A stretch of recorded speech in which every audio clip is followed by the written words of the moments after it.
La historia de Masters of Doom comienza con dos jóvenes extraordinarios que crecieron en mundos completamente distintos, pero que compartían una pasión: los videojuegos.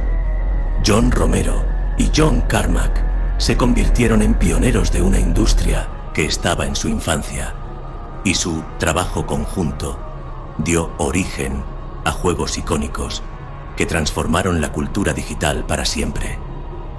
Aunque sus caminos se cruzaron de manera fortuita, juntos crearon algo que nadie había hecho antes, y en el proceso dejaron una huella imborrable en la historia de los videojuegos.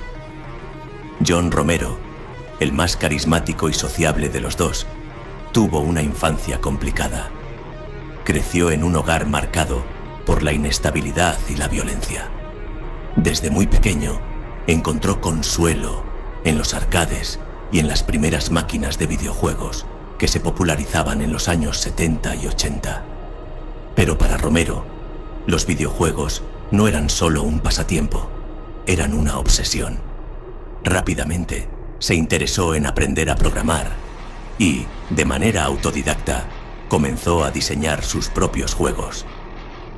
En una época donde la mayoría de los jóvenes soñaba con ser músicos o estrellas de cine, Romero tenía claro que su camino estaba en la creación de mundos virtuales.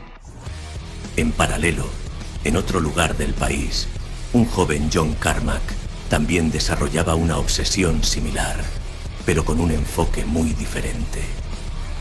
Mientras que Romero era extrovertido y disfrutaba de la vida social, Carmack era reservado, casi antisocial y completamente enfocado en la programación. Desde su infancia, Carmack mostró una habilidad excepcional para entender la tecnología. Tenía una mente analítica y una habilidad casi innata para desarmar y construir dispositivos electrónicos. Mientras otros niños jugaban al aire libre, Carmack pasaba horas en su cuarto programando y explorando los límites de lo que una computadora podía hacer. Su enfoque obsesivo y su disciplina férrea lo llevaron a convertirse en un prodigio de la programación a una edad muy temprana.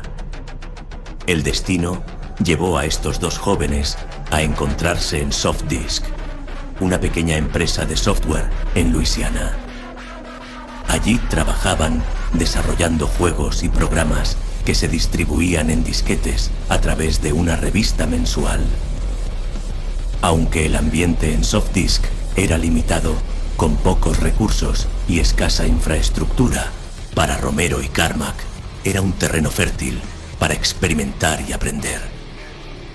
Fue allí donde comenzaron a trabajar juntos, y pronto se dieron cuenta de que, a pesar de sus diferencias, formaban un equipo imparable.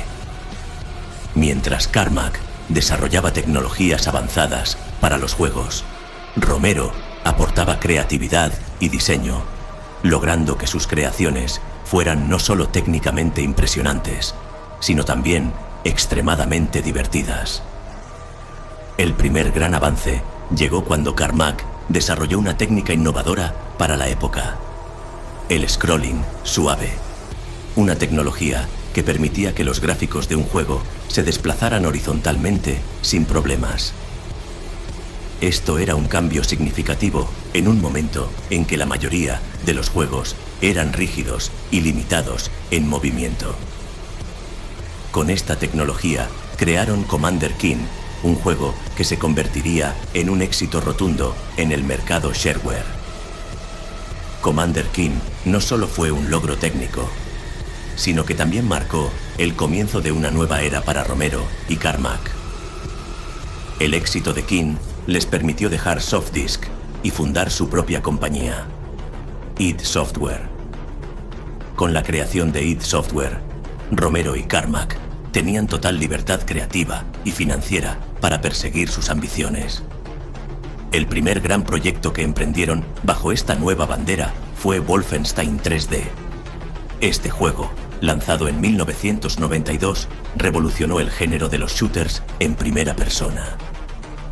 Hasta ese momento, Los videojuegos en su mayoría se limitaban a plataformas o aventuras bidimensionales. Wolfenstein 3D cambió todo eso al introducir una perspectiva en primera persona donde los jugadores podían explorar laberintos tridimensionales mientras disparaban a enemigos en tiempo real. Fue un éxito instantáneo y, más importante aún, sentó las bases para lo que estaba por venir. A medida que Wolfenstein 3D ganaba popularidad, Romero y Carmack ya estaban pensando en su próximo gran proyecto. Querían crear algo más grande, más ambicioso, más envolvente. Así nació la idea de Doom. Carmack, como siempre, se dedicó a empujar los límites de la tecnología, desarrollando un motor gráfico que permitía gráficos tridimensionales mucho más complejos que los vistos en Wolfenstein. Mientras tanto, Romero se concentraba en diseñar los niveles y en crear la atmósfera que definiría el juego. Un mundo oscuro y violento lleno de demonios, criaturas infernales y acción trepidante. Doom, lanzado en 1993, fue mucho más que un juego. Fue un fenómeno cultural. Los gráficos avanzados, la jugabilidad rápida y el ambiente de horror atrajeron a millones de jugadores en todo el mundo. Pero la innovación no se limitó a la tecnología. id Software decidió distribuir el juego utilizando el modelo shareware. Commander Keen no solo fue un logro técnico, sino que también marcó el comienzo de una nueva era para Romero y Carmack. El éxito de Keen les permitió dejar Softdisk y fundar su propia compañía, id Software. Con la creación de id Software, Romero y Carmack tenían total libertad creativa y financiera para perseguir sus ambiciones. El primer gran proyecto que emprendieron bajo esta nueva bandera fue Wolfenstein 3D. Este juego, lanzado en 1992, revolucionó el género de los shooters en primera persona. Hasta ese momento, los videojuegos, en su mayoría, se limitaban a plataformas o aventuras bidimensionales. Wolfenstein 3D cambió todo eso al introducir una perspectiva en primera persona, donde los jugadores podían explorar laberintos tridimensionales mientras disparaban a enemigos en tiempo real. Fue un éxito instantáneo y, más importante aún, sentó las bases para lo que estaba por venir. A medida que Wolfenstein 3D ganaba popularidad, Romero y Carmack ya estaban pensando en su próximo gran proyecto. Querían crear algo más grande, más ambicioso, más envolvente. Así nació la idea de Doom. Carmack, como siempre, se dedicó a empujar los límites de la tecnología, desarrollando un motor gráfico que permitía gráficos tridimensionales mucho más complejos que los vistos en Wolfenstein. Mientras tanto, Romero se concentraba en diseñar los niveles y en crear la atmósfera que definiría el juego. Un mundo oscuro y violento lleno de demonios, criaturas infernales y acción trepidante. Doom, lanzado en 1993, fue mucho más que un juego. Fue un fenómeno cultural. Los gráficos avanzados, la jugabilidad rápida y el ambiente de horror atrajeron a millones de jugadores en todo el mundo. Pero la innovación no se limitó a la tecnología. id Software decidió distribuir el juego utilizando el modelo shareware, donde los jugadores podían descargar el primer episodio de forma gratuita y luego pagar para desbloquear el resto del juego. Este modelo permitió que Doom se difundiera rápidamente, alcanzando a audiencias mucho más grandes que cualquier otro juego de la época. Lo que realmente hizo que Doom fuera revolucionario fue la introducción del Deathmatch. Por primera vez, los jugadores podían enfrentarse entre sí en partidas multijugador, compitiendo por ver quién era el mejor. Esto no solo estableció las bases para los juegos competitivos en línea, sino que también creó una nueva cultura de jugadores que se reunían para desafiarse en estos combates digitales. El concepto de Deathmatch se convirtió en una piedra angular de los juegos multijugador modernos, y aún hoy sigue siendo una de las características más populares en los videojuegos. Además, Doom abrió la puerta a la personalización y a la comunidad de modders.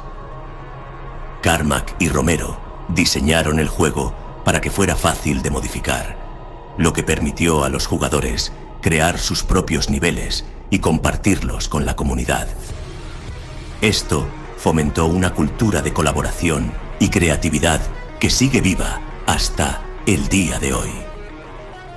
Los mods creados por los fans no solo extendieron la vida útil del juego, sino que también influyeron en el desarrollo de futuros títulos, tanto de id Software como de otras compañías. Sin embargo, mientras el éxito de Doom seguía creciendo, también lo hacían las tensiones entre Carmack y Romero. Aunque habían trabajado juntos de manera eficaz durante años, sus diferencias creativas y personales empezaban a desgastar su relación. Carmack estaba completamente enfocado en mejorar la tecnología y en desarrollar motores gráficos cada vez más avanzados.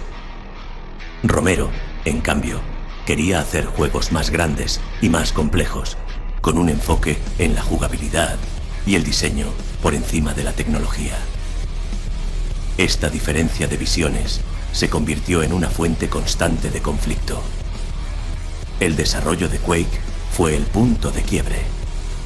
Quake fue el siguiente gran proyecto de id Software, un juego que prometía llevar los shooters en primera persona a un nuevo nivel, con gráficos completamente en 3D y un enfoque aún mayor en el multijugador. Sin embargo, el proceso de desarrollo estuvo plagado de problemas. Mientras que Carmack seguía obsesionado con perfeccionar la tecnología, Romero sentía que el proyecto estaba perdiendo su esencia creativa. Además, Romero había comenzado a disfrutar de la fama que había ganado en la industria, adoptando un estilo de vida de estrella de rock que empezaba a afectar su compromiso con el trabajo. Finalmente, las tensiones llegaron a un punto insostenible y Carmack, junto con el resto del equipo de id Software, decidió que Romero ya no era necesario en la compañía. Romero fue despedido, un evento que marcó el final de una de las colaboraciones más exitosas en la historia de los videojuegos. Decidido a demostrar que aún podía crear grandes juegos, Romero fundó su propia empresa, Ion Storm, con la intención de desarrollar el título más épico jamás visto, Daikatana. Sin embargo, el proyecto fue un desastre. Daikatana se retrasó repetidamente. Su desarrollo estuvo marcado por problemas de gestión, y cuando finalmente fue lanzado, el juego fue un fracaso, tanto en ventas como en críticas. Este fracaso fue devastador para la reputación de Romero, quien pasó de ser considerado un genio de los videojuegos a ser visto como un ejemplo de exceso y mala gestión. Mientras tanto, id Software siguió adelante sin Romero. Carmack continuó trabajando en motores gráficos avanzados que se convirtieron en el estándar de la industria durante muchos años. Aunque id Software nunca volvió a alcanzar el mismo nivel de impacto cultural que tuvo con Doom, siguieron siendo respetados como innovadores tecnológicos. El motor gráfico de Quake, por ejemplo, se convirtió en la base de muchos otros juegos y estableció un modelo para la creación de motores licenciables que sigue vigente en la industria. El legado de Doom va mucho más allá de su éxito comercial. El juego no solo cambió la forma en la que jugamos, sino que también dejó una marca en la cultura popular. Desde referencias en películas y series hasta influencias en la música y la moda, Doom se convirtió en un ícono cultural que definió una generación. El impacto del juego fue tan grande que incluso fue objeto de controversias en medios y en la política, especialmente tras eventos como la masacre de Columbine, donde algunos señalaron a los videojuegos como una influencia negativa en la juventud. Esta controversia puso a Doom en el centro de un debate más amplio sobre la violencia en los videojuegos y su impacto en la sociedad. En retrospectiva, la historia de John Carmack y John Romero es un reflejo de los altibajos de la industria tecnológica. Por un lado, muestra cómo la pasión, la creatividad y la innovación pueden llevar al éxito y a cambiar el mundo. Pero también es una advertencia sobre cómo las diferencias creativas, el ego y las decisiones equivocadas pueden desmoronar incluso las colaboraciones más exitosas. A pesar de sus diferencias, la contribución de ambos es indiscutible. Mientras Carmack sigue siendo un referente en la tecnología, Romero ha recuperado parte de su prestigio y sigue involucrado en la industria de los videojuegos.